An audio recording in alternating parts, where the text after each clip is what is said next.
Olá, bom dias abençoados aí, graça e paz a todos, né? Que estão aí no caminho da graça de Deus aí. Para os meus amigos, né? E ouvinte aí das mensagens que nós temos colocado aí no YouTube aí. Aqueles amigos que não têm nenhuma denominação religiosa, né? Não vai para a igreja, mas que nunca deixaram de se sentir acolhidos por Deus e filhos de Deus, porque todos somos filhos de Deus, né? Espiritualmente todos nós somos filhos de Deus, e Deus ele é maravilhoso para cumprir todas as coisas nas nossas vidas. E hoje nós vivemos da promessa que Deus um dia prometeu para o povo dele, o povo judeu, lá antes do ano 70, né? E hoje o que nós vamos trazer aqui, um assunto aqui, vamos trazer uns assuntos a respeito de Mateus 24, né, dos acontecimentos ali quando Jesus sai do templo e começa a falar com os discípulos. Ele tem aquela conversa, aquela mensagem poderosa ali dos dias do fim e quando que ia suceder aquelas coisas, porque os discípulos perguntaram, né, Senhor, fala no dia que vai acontecer e o dia que vai suceder todas as coisas, o dia que será o fim. Então hoje vamos conversar um pouco a respeito disso, tá bom? Eu vejo muitos irmãos das denominações que se diz que leem muito a Bíblia, né? Estudam, procuram estar ali sempre estudando e lendo, fazendo leituras diárias, mas só que a gente vai vendo que eles não entendem, eles leem, mas não entendem. Eles lêem, até sabem ler, mas não entendem para que época que foi, para que momento e para que tempo ia acontecer aquelas coisas. Em que geração vamos se tratar, né? De Mateus ali 24, 34, não passará esta geração antes que tudo isso aconteça. Meus amados irmãos, preste atenção. A gente estudamos, a gente aprendemos a respeitar uma geração, um século, um tempo. Então vamos lá. Se hoje tu pega uma Bíblia, um livro que já consumou todos os fatos, tudo já aconteceu ali. Então eu vou trazer hoje, para o tempo de hoje, a leitura, para nós ter uma leitura plausível. Se você hoje ler lá em Mateus capítulo 24, versículo 34, não passará esta geração antes que tudo isso aconteça, creio eu que você estudou, por mais que você estudou até a quarta série, você sabe dizer qual é a sua geração e que geração que nós estamos vivendo hoje. Jesus ele estava pregando e ele que falou essa frase: não passará esta geração antes que tudo isso aconteça. Então, Jesus está vivo, ele está pregando o evangelho, ele está anunciando o que ia acontecer durante o seu juízo, durante o dia que ele ia vir para julgar as nações. Então ali ele está conversando e dando as respostas que os discípulos perguntaram a ele. Então para quem que Jesus estava direcionando essa resposta? Essa pergunta, não passará esta geração antes que tudo isso aconteça? Para quem que Jesus estava falando? Para mim e para você hoje? Será que você que está ouvindo aí hoje, que diz que sabe ler Bíblia, que estuda, será que você realmente sabe respeitar a geração que Jesus estava se tratando ali naqueles dias? Vamos ler um pouquinho. Eu tô aqui, eu abaixei a Bíblia aqui para nós estar lendo, né? Mateus 24, o sermão profético. Vai demorar um pouco esse vídeo, mas é bom que você ouça até o final, que vai te trazer muito esclarecimento. O sermão profético, né? Na montanha, o princípio das dores. Quando Jesus estava deixando a área do templo, seus discípulos vieram, queriam levá-lo para dar uma volta pela construção do próprio templo. Aquele templo de Salomão, que Salomão construiu pela ordenança do próprio Deus. É esse templo que nós estamos se tratando.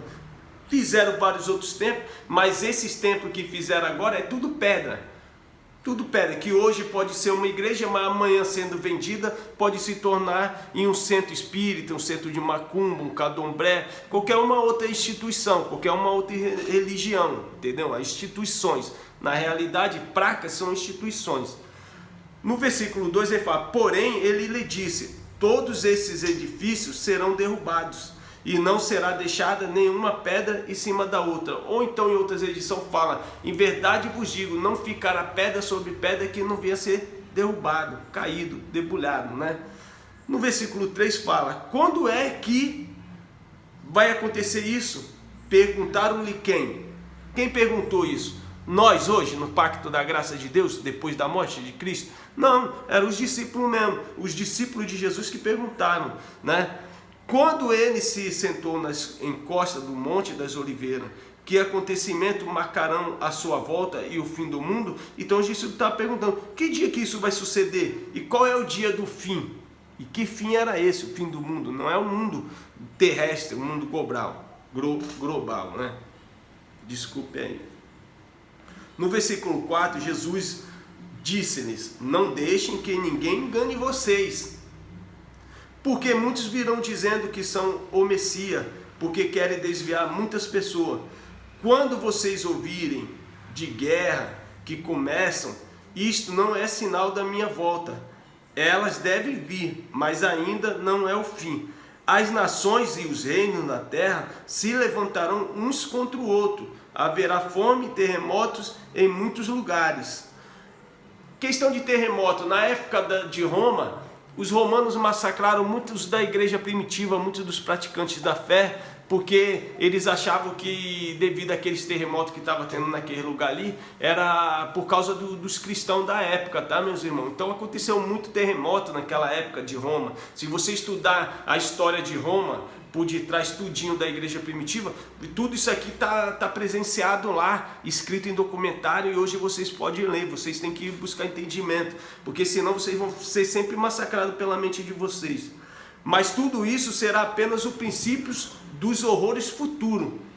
Então vocês serão torturados e mortos e odiados no mundo todo, porque são meus. Que mundo todo? Brasil estava presente? Estados Unidos estava presente?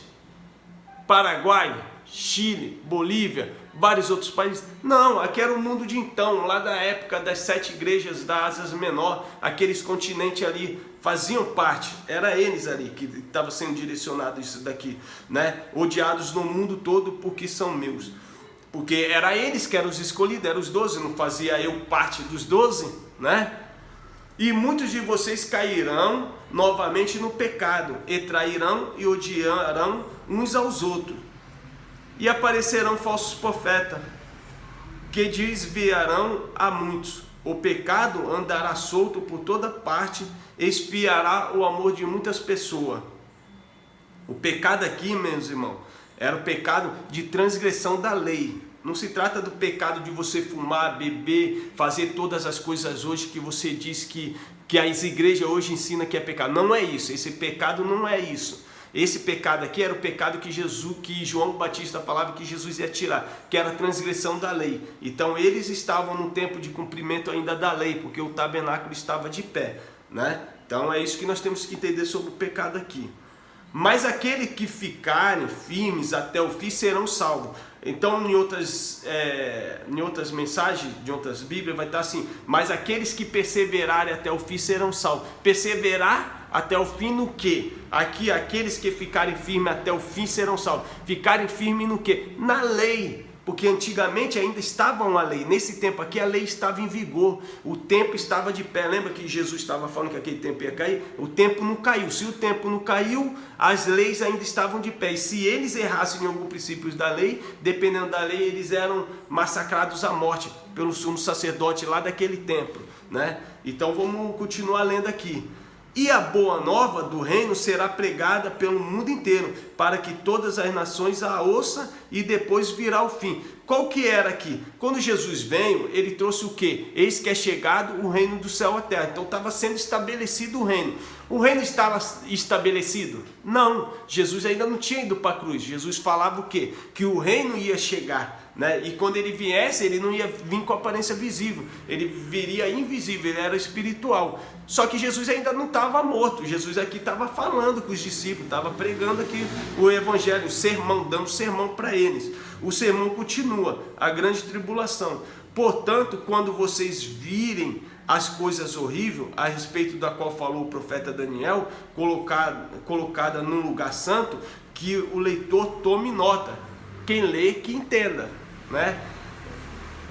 Então aqueles que estiverem na Judéia devem fugir para as montanhas. Olha só, aonde que aconteceu o acontecimento do tempo do fim do mundo, ali na época que Jesus estava falando? Ia acontecer no mundo todo? De maneira nenhuma, de forma nenhuma. Se fosse acontecer no mundo todo e ele viesse em uma destruição para destruir o planeta Terra, para que ele ia mandar o povo sair da Judéia e fugir para as montanhas, para os montes, né? Olha só, então aquele que estiverem na Judéia deve fugir para as montanhas da Judéia. Aquele que estiverem no terraço superior não deve nem mesmo entrar em casa para arrumar bagagem antes de fugir.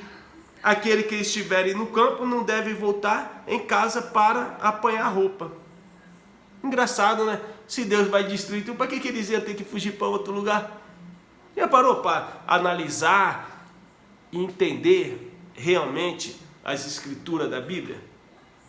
Será que você sabe ler e entender? Ler, eu sei que vocês sabem ler. Eu quero saber se vocês sabem entender, porque eu não entendia. Isso aqui depois que eu fui aprendendo, né? Aqueles que estiverem no campo não devem voltar em casa para apanhar roupa. Ai das mulheres grávidas e daquelas que tiverem filhos pequenos naquele dia, né? Orem para que a fuga de vocês não seja no inverno nem no sábado. O que acontecia no sábado, meus irmãos? No sábado era o dia do Senhor e eles fechavam todo o templo, eles fechavam as portas do templo, da cidade de Jerusalém, e eles ficavam tudo lá dentro. Se o juízo viesse naquele dia, quando os romanos entraram na cidade, quando eles tomaram a cidade, que mataram muito aos fios da espada, já pensou se tivesse todo mundo trancado dentro? Iam ser todos mortos, massacrados. Era isso que Jesus estava pregando aqui, ó. Porque haverá perseguição tal como no mundo nunca viu em toda a sua história, e nunca mais haverá outra.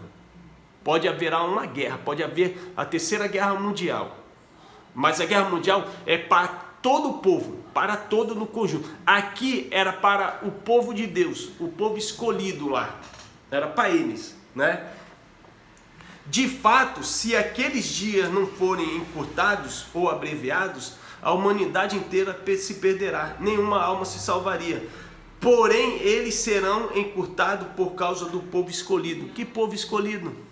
O povo escolhido, o povo eleito de Deus, o povo, né, gentil que ia ser aceito, senão ia continuar aquela matança. E aqui, devido o povo estar se convertendo a graça, que depois da morte de Jesus se entregou o evangelho do céu, e ali o povo foi se convertendo. Esse era o povo escolhido de Deus, o povo que ouviu as mensagens que Paulo trouxe do céu, palavras inefáveis. E aqueles começaram a se converter a Cristo e passaram, esses sim eram os escolhidos de Deus, que era escolhido antes da fundação desse mundo, que é o que diz a palavra. Então, se alguém lhes disser, o Messias chegou em tal lugar, apareceu aqui, ali, ou naquela vila, mais adiante, não acreditem nisso. Se falar hoje, Jesus está naquela igreja tal, Jesus está naquela igreja tal, Jesus está naquela catedral, Jesus está naquele templo lá que foi feito lá em São Paulo. Ele não está lá não, meu irmão.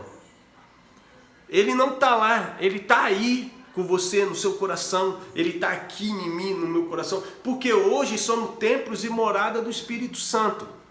Aqui a gente está tratando só da base de Mateus 24. Eu não vou trazer os assuntos na qual você já vai ver, você virou templo, morada, casa do Espírito Santo. Então aí já é um outro assunto. Aqui eu estou trazendo o assunto de Mateus 24.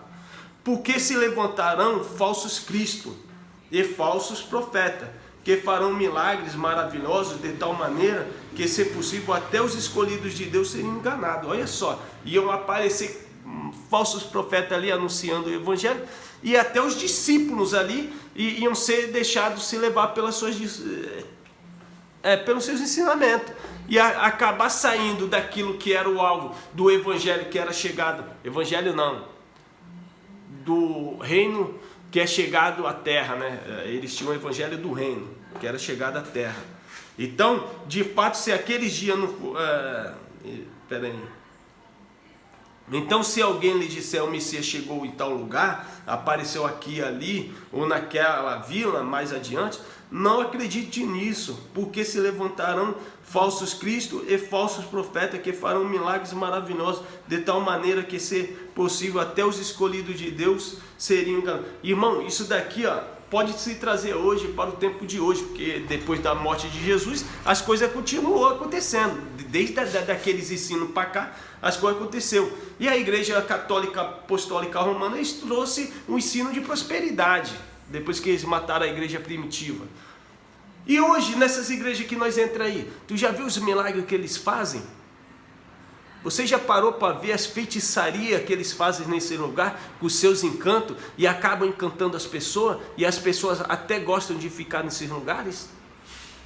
Vocês já pararam para analisar que eles hoje fazem milagres que até te iludem? Eles fazem milagres lá que você até acredita que realmente aconteceu. Irmão, é tudo feitiçaria, é tudo um encantamento. Fuja disso porque se Jesus te curasse, você ia ser curado para o resto da sua vida, na sua casa. Jesus te curou foi espiritualmente. Hoje você tem uma dor de cabeça, vai na igreja, foi curado. Amanhã não tem outra dor de cabeça. Tem doença que você está ali, toma remédio, porque você também passa pelo médico, é medicado, e você é curado. Foi Deus que curou, mas lá na frente vem de novo. Se foi Deus que te curou, não viria mais. Deus curou nós espiritualmente, meu irmão. Então vamos lá. E até os escolhidos de Deus seriam enganados. Vejam que eu lhes avisei. Portanto, se alguém lhe disser que o Messias voltou e está lá no deserto, não se deem ao trabalho de ir ver, ou que ele está escondido em certo lugar, não creiam nisso. Meu irmão, não creia nisso. Hoje tu entra na igreja, hoje tu está na rua, tu está na tua casa, chega um irmão lá, irmão, tu tem que se converter a Cristo, aceitar Jesus, vai para a igreja, Jesus vai te abençoar. Ou então você passou por uma frustração no amor, foi traído, ou você perdeu um emprego e você está cabisbaixo, está com aquela depressão, os apertos batendo na tua porta, e você entra aqui e diz, vou me apegar a Deus. Tu vai e foge, tu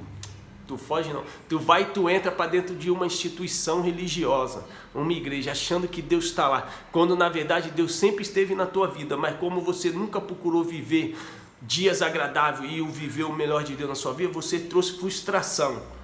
Certo? E agora você está pagando um preço. Aí você fala, agora eu vou buscar a Deus. Tu entra dentro da igreja.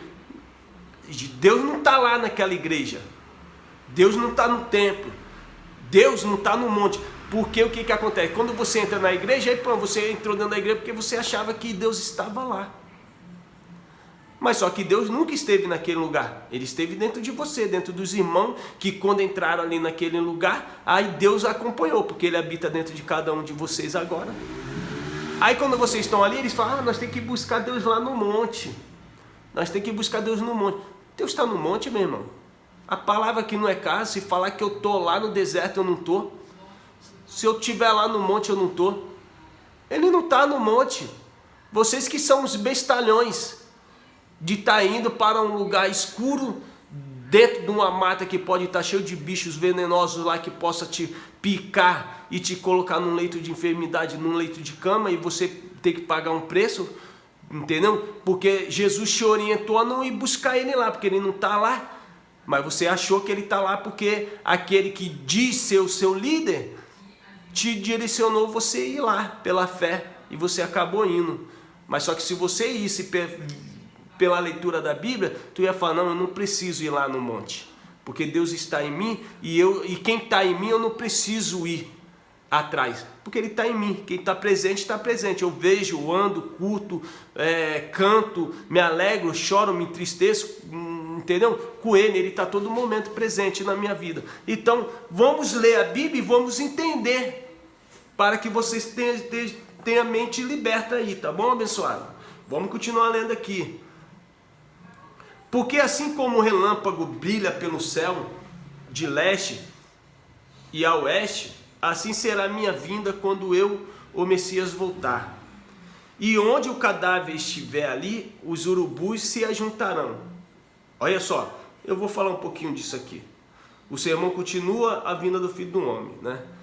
Vamos lá. Porque assim como o relâmpago brilha pelo céu do leste e ao oeste, assim será a minha vinda quando eu comecei a voltar. E onde o cadáver estiver, ali os urubus se ajuntarão.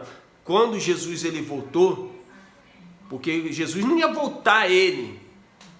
A palavra quando falava, todos os olhos verá Jesus vir sobre as nuvens, era vir um juízo para Israel, era vir um juízo para Jerusalém, na qual os sacerdotes entendiam muito bem. Lembra quando Jesus fala assim, ó, para o sacerdote? Desde agora vereis eu a destra de meu Pai vindo sobre as nuvens do céu. Sabe o que foi que o sacerdote fez? Ele rasgou as vestes, porque ele entendia a linguagem de figura ali que Jesus estava falando.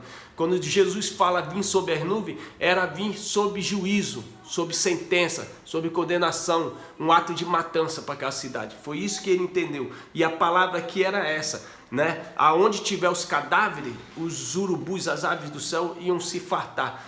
Por quê? Quando a cavalaria romana entrou dentro da Jerusalém, e vocês puxando todos os históricos romanos, vocês vão entender isso bem claramente. A matança foi tão grande da igreja primitiva que não tinha lugares nos sepulcros, no inferno, porque inferno é sepultura, sepulcro, para a destruição do corpo. Então ali, mais para frente, você vai ver na história Jesus falando sobre Sheol, sobre o Geena. O que era o Sheol e o Geena? O Hades. Era um inferno espiritual? Não. Sheol era um lugar que se tinha ao sudoeste, um lixão, na qual os filhos de Tofete, na época de Tofete, eles faziam um holocausto ao deus Moloque, na qual eles sacrificavam crianças vivas a deus Moloque, na qual Deus nunca ordenou e nem sequer passou pela mente de Deus fazer tal coisa. E na época do rei Josias, ele abominou aquele lugar, ele desativou aquele lugar e ali, pelas matanças das crianças inocentes que teve, ali ele fez um lugar chamado lixão, na qual todos os lixos de Jerusalém eram jogados ali para queimar, para destruir, e na qual os corpos daqueles que iam para o madeiro também eram jogados ali para dissinerir o corpo, na qual os urubus, as aves do céu vinham e se fartavam. Então o que aconteceu ali? Os romanos, quando entraram em Jerusalém, eles mataram tanto ao fio da espada que não tinha sepulcros para enterrar os irmãos da igreja primitiva na época do primeiro século, que lançaram aonde aquele povo? Lançaram lá no lixão, lá no Sheol, no Geena, no Hades.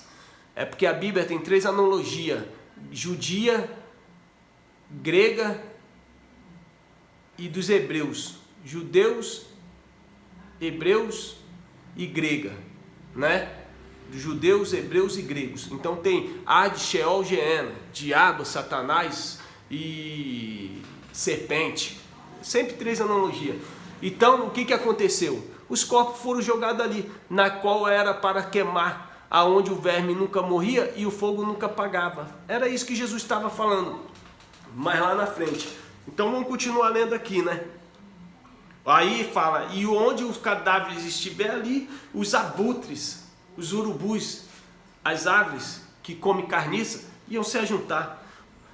Imediatamente depois da perseguição daqueles dias, imediatamente depois da perseguição daqueles dias, o sol se escurecerá, a lua ficará negra e as estrelas parecerão cair do céu, e as forças que sustentam a terra serão abaladas. Aqui, meus irmãos, tem uns estudos dos irmãos da graça que vai ensinar isso aqui melhor. Eu ainda estou nesse aprendizado, mas que eu posso te dizer, aqui se tratava como uma linguagem de figura, era a troca de governo. Ia vir uma troca de governo. Como houve? Deus vem em juízo, mata todo sacerdote, todos aqueles que controlavam o povo, né, que era o poder, a potestade do domínio dos judeus, tinha o sacerdote. Então aquele povo que não obedeciam era levado, eles matavam. E também tinha os domínios dos governantes, dos governos, dos imperadores de Roma, da Grécia, né? Então eles eram os poderes. Então aqui quando caía os firmamentos do céu iam ser abalados, é porque ia ter uma troca de governo, uma troca do novo pacto. O pacto de Moisés ia cair, e o pacto da graça ia reinar. Então aqui estava se tratando de uma linguagem de figura, na qual, né, a lua ia ficar negra, ia perder o seu brilho, o seu esplendor, porque Deus ia tirar a justiça, né, daqueles, e a justiça ia ser dele próprio. Então ia tirar o domínio e o poder de uns, e o poder ia ser dele. Depois finalmente aparecerá no céu o sinal da minha volta, e haverá profunda lamentação ao redor da terra, de toda a terra. As nações do mundo me verão chegar nas nuvens do céu com poder e grande glória. O que aconteceu aqui?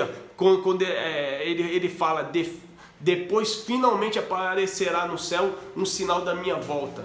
Haverá profunda lamentação ao redor de toda a terra. As nações do mundo me verão chegar nas nuvens do céu com poder e grande glória. Aqui, quando a cavalaria entrou, era o juízo de Deus. Deus, ele usava sempre um povo gentil da época, que eles consideravam como os pagãos, para destruir os filhos de Israel, para destruir Jerusalém. E foi isso que aconteceu aqui. O juízo de Deus se sucedeu quando a cavalaria entrou. General Tito, o comandante, o general, ele comandou suas cavalarias, suas tropas, entrar dentro de Jerusalém e destruir Jerusalém. Massacrou, incendiou, matou muito ao fio da espada. Aqui realmente foi o dia do juízo de Deus. Foi por isso que Caifás, ele rasga sua vestidura e ele blasfemou, porque ele falava que Jesus era o próprio Deus, era ele que ia vir sob juízo, sob naquele lugar. E foi assim que sucedeu. É uma linguagem de figura, aprenda a linguagem de figura e aprenda a entender, ler entendendo. E a maioria da Bíblia vai ensinar a respeito de linguagem de figura. Enviarei meus anjos com o som de um poderoso toque de trombeta, eles reunirão meus escolhidos dos pontos mais distantes da terra e do céu. Porque os escolhidos de Deus, quem foi? Quem levou os anjos que levou a mensagem, né, da graça de Deus? Quem foi os anjos que levou a mensagem da graça de Deus? Não foi lá os discípulos pregando e eles ali estavam ajuntando, e ali os irmãos ali, induzido por Paulo também, depois eles não se converteram à graça de Deus. Paulo mesmo, ele fala, Paulo, ele era uma das colunas da igreja, e ele fala, segue isso que foi dado ao nosso irmão Paulo, na qual muitas das vezes é difícil de se entender, mas era Paulo que tinha revelações dadas no céu. Então quis dizer o quê? Pedro se converteu à graça de Deus. Muitos dos judeus, dos discípulos de Jesus, também tinham que se converter à graça de Deus. Muitos estavam ainda na prática da lei, e muitos morreram antes da destruição do templo. Então eles tinham que perseverar até o fim, e eles perseveraram, eles foram fiéis na lei até o fim, entendeu?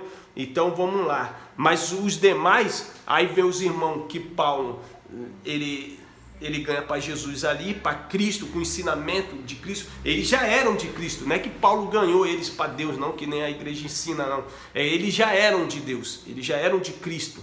Só que eles foram aprendendo o que Paulo trouxe do céu, palavras inefáveis, que Atos 22, 12 e 14 vai falar. Ananias fala, Saulo, foi você que Deus designou para subires e ouvires da sua boca palavras inefáveis. E ali os demais irmãos que aprenderam com Paulo, eram esses que eram os anjos recolhendo os escolhidos da terra, entendeu? Agora aprendam uma lição da figueira. Quando o ramo dela está novo e as folhas começam a brotar, vocês sabem que o verão está chegando. Da mesma forma, quando vocês puderem ver todas estas coisas começando a acontecer, pode saber que a minha volta está bem próxima. Olha só, para quem que Jesus estava falando? O sermão do capítulo 24 não era para os discípulos de Jesus? Não era para os 12 que estavam ali sentados na montanha? Então ali, quem que estava ouvindo? Eu e você hoje? O sermão de Jesus era para mim e para você hoje? Porque se fosse para nós, se é nós que estivéssemos ouvindo, então essas coisas iam estar bem perto de acontecer agora. Não, estava falando para os 12, para os discípulos. Ó, quando vocês verem essas coisas acontecendo, perto está a minha volta. Da mesma forma, quando vocês puderem ver todas essas coisas começando a acontecer, podem saber que a minha volta está bem próxima. Os discípulos viram a cavalaria entrando. Os discípulos viram os romanos já massacrando a nação. Os discípulos viu já os rumores de guerra. Os discípulos já passaram por fome, terremotos. Eles passaram por tudo isso. E muitos deles já estavam sendo entregues à morte porque o povo já estavam perdendo a fé em Deus. E ali eles entregaram os discípulos à morte, entregaram para os romanos. Então aqui Jesus está falando para os discípulos de Jesus, né? Não está falando para mim, para você. Aqui é um livro que já se completou.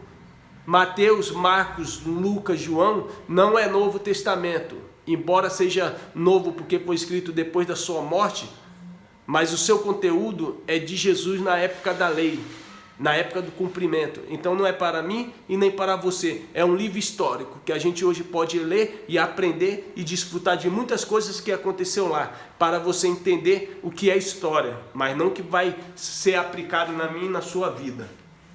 Vamos continuar lendo. Então ele estava falando, podem saber que a minha volta está bem próxima. E estavam. Eles estavam pregando a volta de Jesus porque Jesus já estava à porta.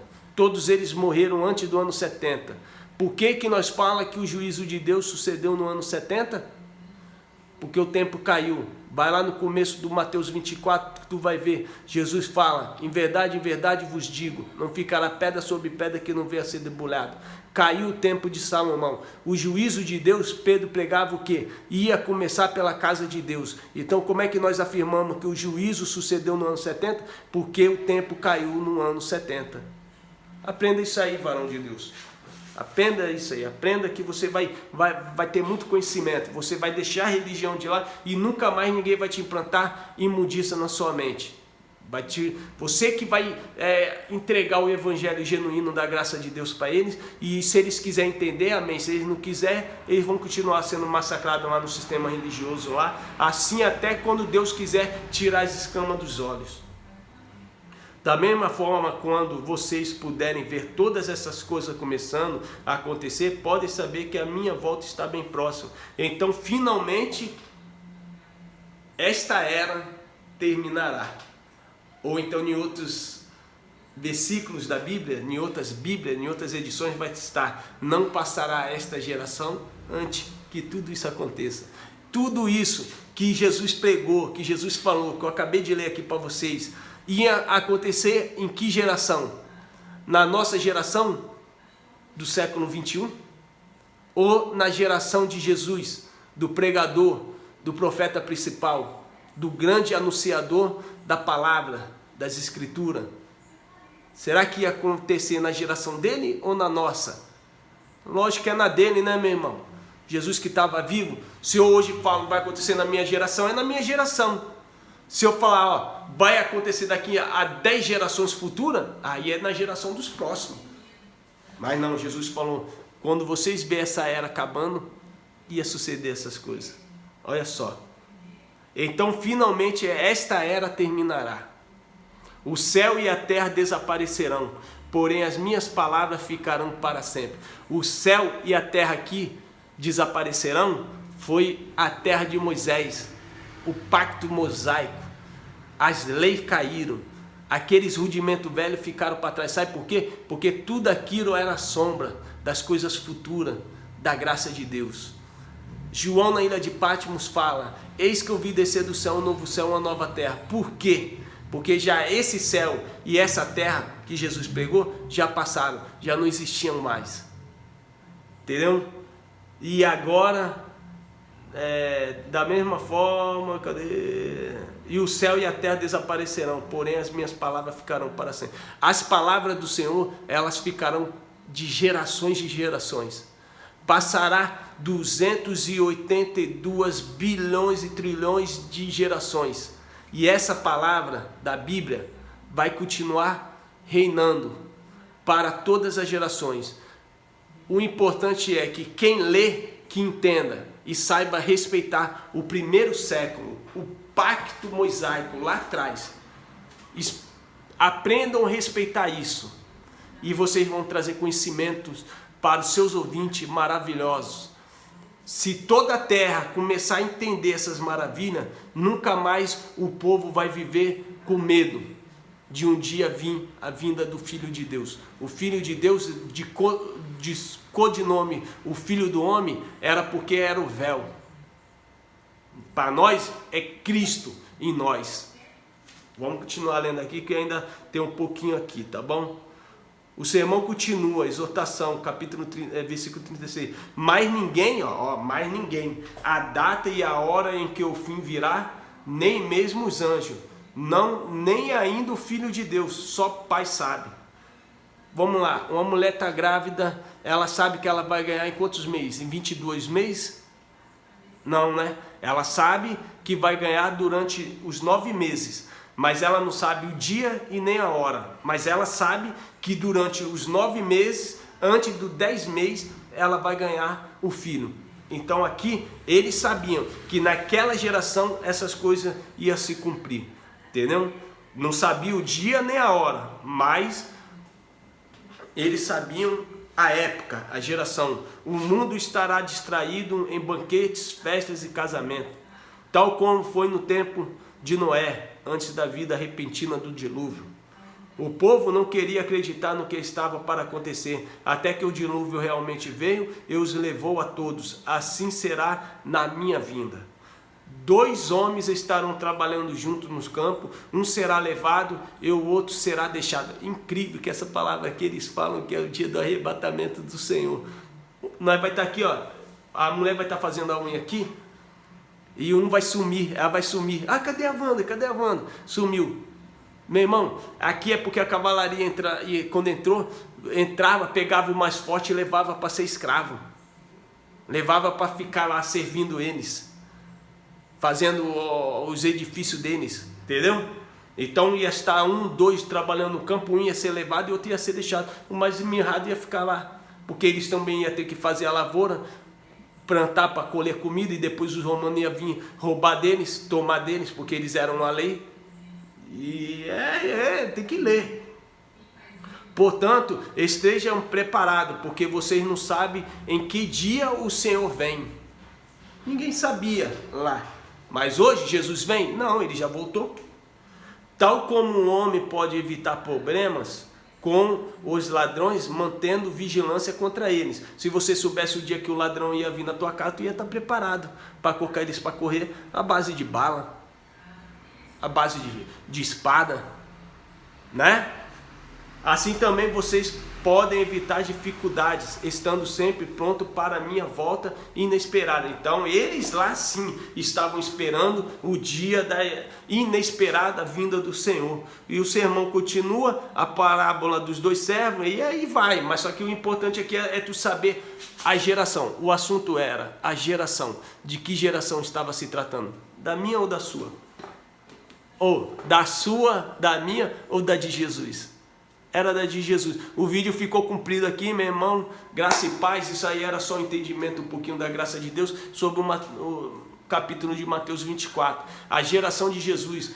Quando você lê na Bíblia, não passará esta geração, fique sabendo, não é a sua e a minha geração. Era a geração do Cristo. A geração de Jesus de Nazaré. O terreno, o Galileu. Era ele que estava pregando. E tudo se cumpriu na geração dele. Isso aqui é só o capítulo 1 desse ensinamento.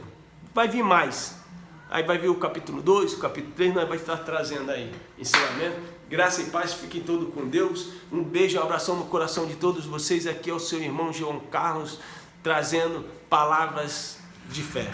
Fui.